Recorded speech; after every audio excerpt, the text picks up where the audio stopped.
move over. Why not, Mary? It's nearer the door. Nature's greatest gift to mankind. Ladies and gentlemen, the curtain rises on Bosco, the tattooed man. Watch the Blackie, the boss is better than the show. That doesn't speak so well for the show. Now who's being corny? Every picture is a moving picture. Look closely at the magnificent landscape on his chest. With masterful control, he moves his muscles. And so the curtain falls on Bosco, the tattooed man. A man of 1,000 pictures in 1,000,000 colors. And if you'll move to the next curtain in just a moment, you will see the beautiful Lillian, the most gorgeous sword swallower in the world. When she's gonna die if she swallows daggers. The curtain rises, introducing Lillian in a death-defying act. Ladies and gentlemen, don't get excited. Everything's all right. Blackie, at least say everything is all right. It may be all right with him, Mary, but not with me or that girl. She has a sword right through her heart.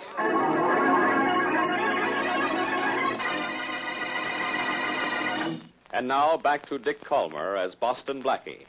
Enemy to those who make him an enemy. Friend to those who have no friend.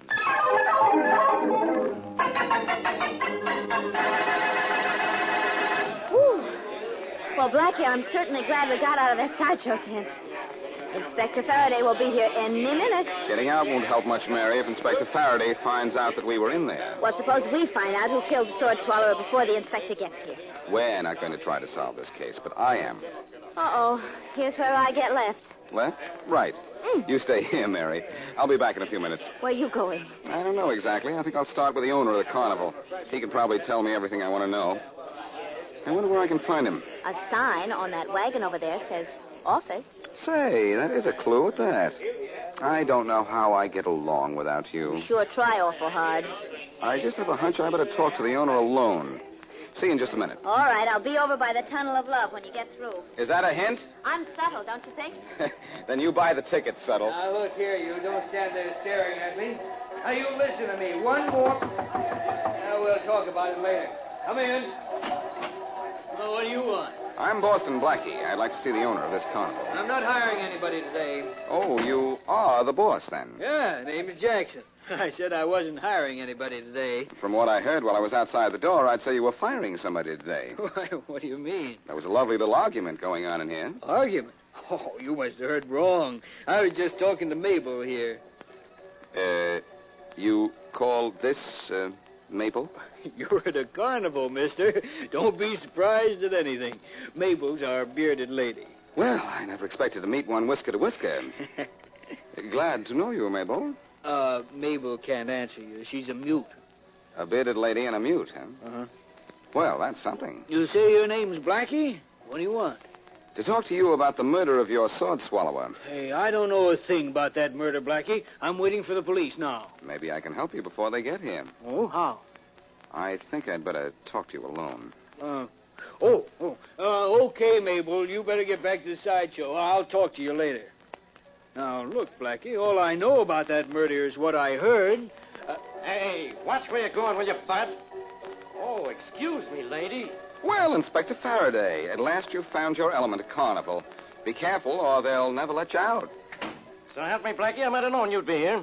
Then why did you bother to come down? You know I'll solve this murder for you. Quiet, Blackie. I want to know the owner of this carnival. Where do I find him? You're looking at him, Faraday. Allow me to introduce Mr. Jackson, Inspector Faraday. How do you do? How do you do? You own this show, Jackson? Well, yes, I do. Faraday, is that what you call routine question number one? Quiet, Blackie. Jackson, what do you know about Lillian, the sword swallower? Who killed her? What a question, Faraday. If murders could be solved as easily as all that, you wouldn't have a job, which wouldn't be bad for the community. That's enough, Blackie.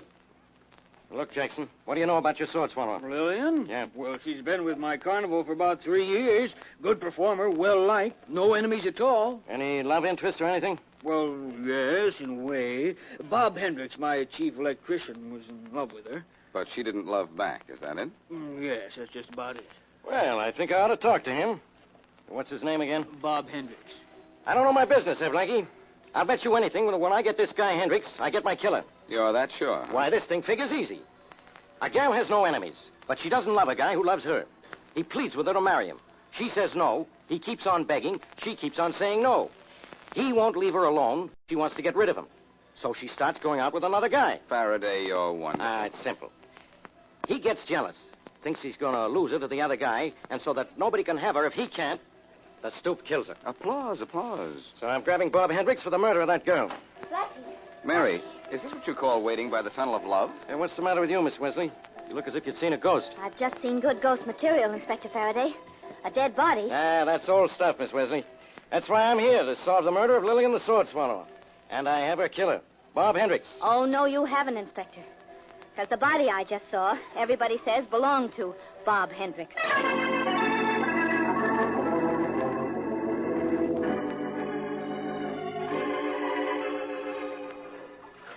Oh, maybe I should have bought tickets for the roller coaster. You are certainly not treating this like a tunnel of love. We're not here for romance, Mary. We're here to do some quiet thinking about murder. I see. And I guess there isn't anything romantic about murder, is there? Romantic? Say, you may have something there. I have something here, too. You in the tunnel of love. And so what?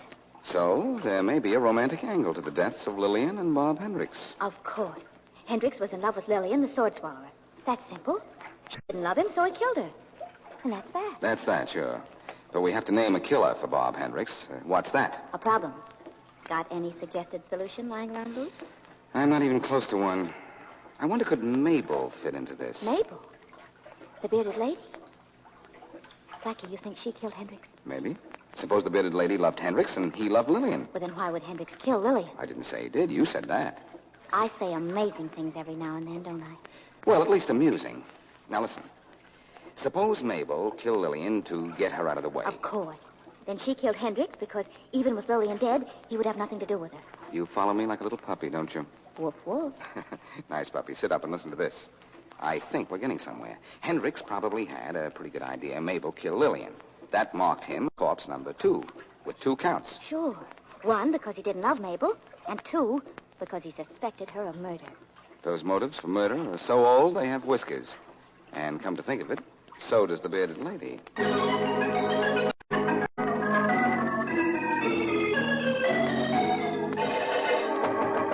Come in, come in. Inspector Faraday, here's the coroner's report on Hendricks and the sword swallower. Oh, thanks, Rollins. What are you grinning at, Inspector? I tossed Blackie and Miss Wesley off the carnival grounds. I gave them orders to stay off them for good. This is one case I'm going to solve without interference from those two. Yeah? I don't like the way you said that. Well, I just said yeah, Inspector. Yeah? Why, yeah. That's the way you better say it from now on. What's the coroner's report have to say? Both Hendricks and the sword swallower died the same way. So I see. From single sword wounds, huh? Mm-hmm. That sort of proved something, doesn't it? It proves plenty. It proves the same person killed them, and for the same reason.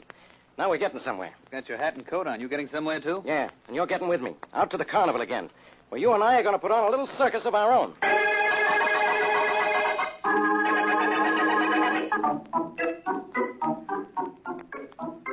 Your move, Blackie.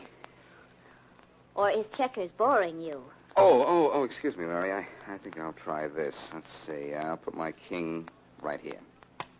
Darling, don't be upset because Inspector Faraday made us leave the carnival.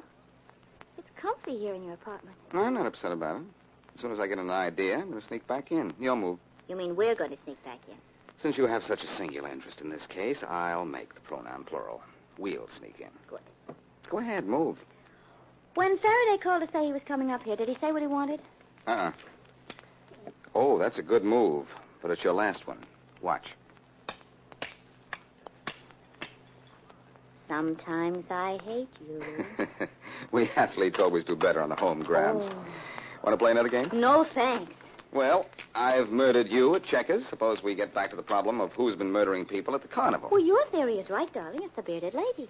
If I could only get Faraday to disagree with it, I'd know it was right. That's probably my perennial suspect of the inspector. Come in. Hello, Blackie. Well, Faraday, I was just about to phone the police to have them look for you. I was worried. Yeah, I bet. What were you worried about? Oh, if you didn't show up, then he couldn't tell you how we've worked out the solution of the carnival killing. I helped. You helped, Miss Wesley. This should be great. It's very simple, Faraday. This is what happened. Yeah. The bearded lady was in love with Bob Hendricks. Mm-hmm. Hendricks loved the sword swallower. So the bearded lady got rid of the sword swallower. But Bob Hendricks still didn't fall for her, so the bearded lady killed him, too. Simple, Faraday? You certainly are. It just so happens that I came to tell you that the bearded lady isn't a lady. but a man. Man? There's the phone. I'll get it. So what do you think of your theory now, huh? How do you know the bearded lady is a man? Jackson, the guy who owns the carnival, told me so. Well, I suppose he's right then, but why didn't he tell me? Inspector Faraday, for you. Oh, thanks. Look, from now on, don't you two give me any more phony theories. Blackie, is the bearded lady really a man? I guess so. That's what Jackson told Faraday. Well, then I guess that's the end of our theory. Good guess. But nothing says we can't guess again. Who'll we guess this time? Well, Mr. Jackson, maybe. Why? Well, I don't know. Let's guess reasons. Oh, fine. Well, let's take Mr. Jackson as a suspect. Now, if... Say, we can at that. If he waited until now to mention that Mabel is really a man, maybe it's just to throw suspicion on Mabel. Of course it is, and you know what I just thought of? Sit here and dream up phony theories just for your own amusement, will you? I've got to get back to the carnival. Okay. Only we have a suspect for you. Jackson, the carnival owner. Oh, yeah? Well, Jackson has just been slugged. And maybe we're going to have corpse number 3 because they say he's going to die.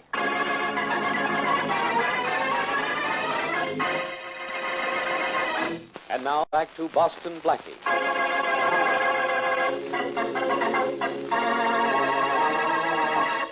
Blackie and Mary go to a carnival for fun and become involved in a murder case that so far has meant the death of 2 people and assault on a 3rd. The dead are Lillian, the sword swallower, Bob Hendricks, her lover, and Jackson, the carnival owner, is supposedly near death from a blow in the head. As we return to our story, Faraday is at the carnival talking to Jackson, who has just regained consciousness. Now, look, Jackson, try to tell me who slugged you.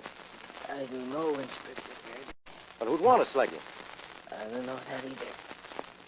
Did you get a glimpse of whoever hit you? Or anything we can use for a clue? I didn't see anyone. Look, Jackson, when you told me the bearded lady was a man, do you think he was anywhere around? I don't know. Yeah. Well, apparently you're coming around all right.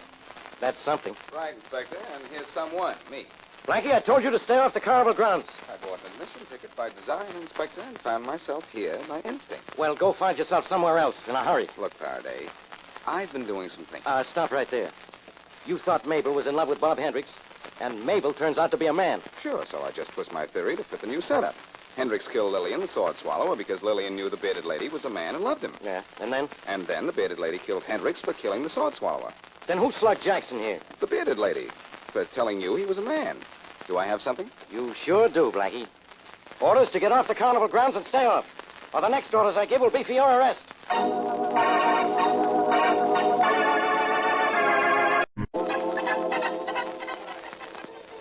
Hey, is this the bearded lady's tent? Yeah, Who are you? I'm the doctor in the sideshow. Who are you? Inspector Faraday of the police. Where's the bearded lady? She'll be here in a couple of minutes. Here she comes, Inspector. Yeah, good. Hello, Mabel. How are you? There's a police officer to see you. I guess you'll want to be alone, huh? See you around, officer. You may at that. Hey, you, bearded lady. Come here. Sit down. Oh, you can't talk, huh? But you can hear, can't you? Good. So they call you Mabel, huh? But you're a man, aren't you? Oh, just nod your head for... Well, I'm glad to see somebody admit something around here. Now, who killed the sword swallower? You don't know, huh? Who killed Hendricks? You don't know that either. Who slugged Jack? Oh, you don't know. That's fine. That's great. Doesn't anybody around here know anything? I guess not. But I can't complain. I don't know anything around here either. At last you admit it, Faraday. Blackie, what do I have to do to keep you out of here? Arrest the man at the gate for selling me tickets. I said I'd have you arrested. You know, you wouldn't do that to a pal, would you, Pen? No, not to a pal. As I came in, I heard you say you didn't know anything. And how right you are for a change. I'll say I don't know anything. I don't know who killed the sword swallower. I don't know who slugged Bob Hendricks. I don't know who slugged Jackson. I don't know who's doing what, to whom, and why. And I don't know why I bother talking to you. In fact, the only thing I do know is that Jackson, the owner of the carnival, is the owner of this carnival. Give yourself a big fat zero, Faraday. I just checked. Jackson doesn't own this carnival. The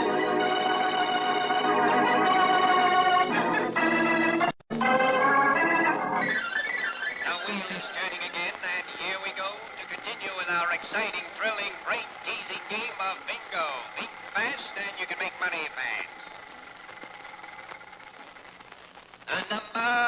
fine.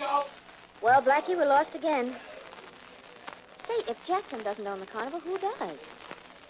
And how many more times should we try this game before we give up? Another 10, Mary, and then I guess we'll call it quits.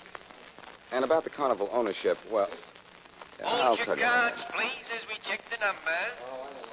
Couldn't we hide from Inspector Faraday somewhere where it doesn't cost us so much money? Diagonally, 78, 82, 3, 5. The card is correct. There's the winner. Will the lucky gentleman come up and collect his fortune? Blackie, that's the same man who won a couple of games ago. Yes, I know, Mary. He sat in another part of the room this time, too. You know, I've noticed that only 2 or 3 people have won anything at all. This game's crooked, Mary. Every winner in this place is a stooge. Well, in that case, shall we keep on playing? Quoth the Blackie, nevermore. You know, all those other wheels of chance we tried were gimmick, too.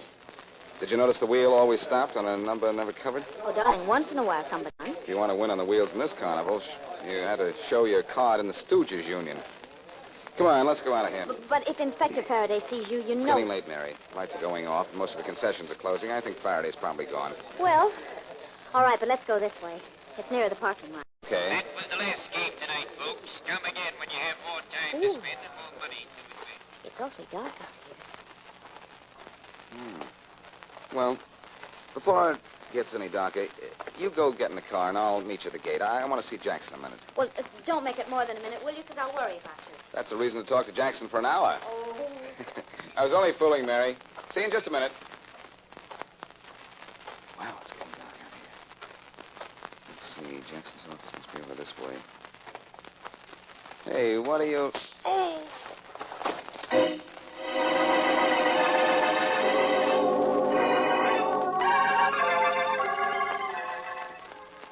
Mary, I suppose if I say, where am I, you'll hit me on the head again, won't you? Oh, darling.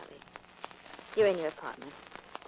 How does your head feel? Oh, all right now. A little dizzy, though. I gave you sleeping pills after we got back here. Who hit you? I know something better than that. I know who killed Lillian, the sword swallower, and Bob Hendricks. You do? Who? The same person who slugged Jackson. Well, tell me. Oh, of all the times in the world for the telephone to ring. If that's Rawlins calling for Faraday, I'm Faraday. Oh, Blackie, no. Oh, Mary, yes. I put in the call to Rawlins. When'd you do that? Well, you were getting the bandage at the drugstore. All right. Hello. Hello, Miss Wesley. Yes? Inspector Faraday there? Yes, just a minute. Here, Blackie. Thanks. Hello, Rawlins. Yes, Inspector. Did you get that information for me? Yes, sir, I did. He's in a moving. Skipped with 10 more years to go. Cops have been looking for him for 2 years. Is that all you wanted to know? Thanks, Rawlins. That's not only all I want to know, that's all I need to know.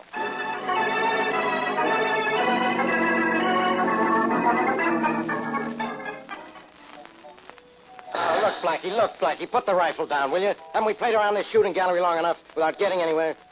We certainly have, Faraday. That's why I asked you to come down here this afternoon. Well, stop firing that gun, will you? You haven't hit anybody yet.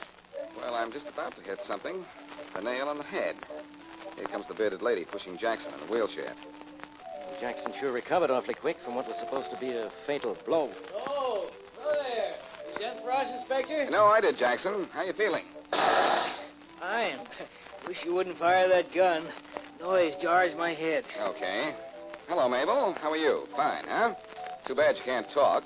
Or can you? I told you he was a mute. Yes, I know. But if he could talk, what a lot he could say. Hey, what are you trying to do? Break his flat gun? All I tried to do was break his silence, Faraday, and I did. You talk, don't you, Mabel? All right. I talk. My name ain't Mabel, so what? So your name is Joe Evers, and you're wanted in Kansas to finish serving a 25-year sentence. Oh, I am I? Yes, you are you? Last night, after you slugged me, I came to, went into your tent, found a glass with your fingerprints on it, and had Rawlins check them for me. You're Joe Evers, all right. Oh, then you're the guy I'm looking for. Evers, you're under arrest for murder. No, I'm Grab him, not. Blackie. He's making a run for it. Oh, no, he's not, because I owe him a poke in the face for last night. Nice going, Blackie. It was a pleasure. That smack he gave me last night was a beaut. Hey, he's out. He's going to come to for half an hour, Faraday. Well, gentlemen, I guess this just about solves the mystery of who killed Lillian and Hendricks and who slugged me. It certainly does, Jackson. Well, I always get my man. And always the wrong one, Faraday. Jackson here is your murderer. Me? Yes, Jackson, you. You're hired by a syndicate to run this carnival. Your chief source of revenge, or rather revenue, is bingo and the crooked gambling wheels and the Midway booze. I know. I tried them all. What's more, Lillian, the sword swallower, found out the wheels were crooked and threatened to go to the police. Well, what if she did? I wouldn't kill her for that. You would if the syndicate ordered you to, and the syndicate said it was either her life or yours. Well, then why did he kill Hendricks? Hendricks was in love with Lillian. She had told him about the crooked games, and when he found Lillian dead, he knew who'd killed her. Jackson had to get him out of the way, too. Oh, what's the matter with you, Blackie? Jackson here was an intended victim himself. Intended is right. He intended us to think so, Faraday, by hitting himself on the head. Everything Jackson's done and said points to the fact that he was trying to divert suspicion from himself and place it on Joe Evers, posing as a bearded lady. You're right, Blackie. Jackson, I'm holding you on suspicion of murder. Oh, no, you're not, Blackie. I'll take that gun you're holding. Now, both of you stand right where you are. Blackie, maybe you couldn't hit a target with this gun, but I can. You and the inspector make excellent ones if you try to stop me. Let him go, Blackie. We can get him later. I can handle him, Faraday, now. Take one more step and I'll shoot. Go ahead, shoot. Blackie, you all right? So far, maybe he needs more than one bullet to stop him. Blackie! I'm all right, Faraday. As soon as I get this gun. Oh, you get it. I've got something to help me. This! Blackie, you better get to a doctor quick. So help me, I honestly think you're worried about me, Faraday. But, Blackie, you've been shot 3 times. Remember how you kidded me for missing the targets in the shooting gallery there? Never mind about that now. Come on, let's get you to a doctor. Look, Faraday, I missed those targets because I'd loaded this rifle with blanks. That's what it was loaded with when Jackson was firing at me. I know that I'd never get him to confess, but I thought if I faced him with the evidence, he'd make a break for it and grab a gun to do it. So you made sure he'd grab a gun loaded with blanks. Now, you double-crosser, you had me thinking you were a brave guy. I'd be brave, too, against a gun full of blanks. Quit complaining, Faraday. You've solved another murder. When I forced Jackson to make a break, believe me, he gave you one at the same time.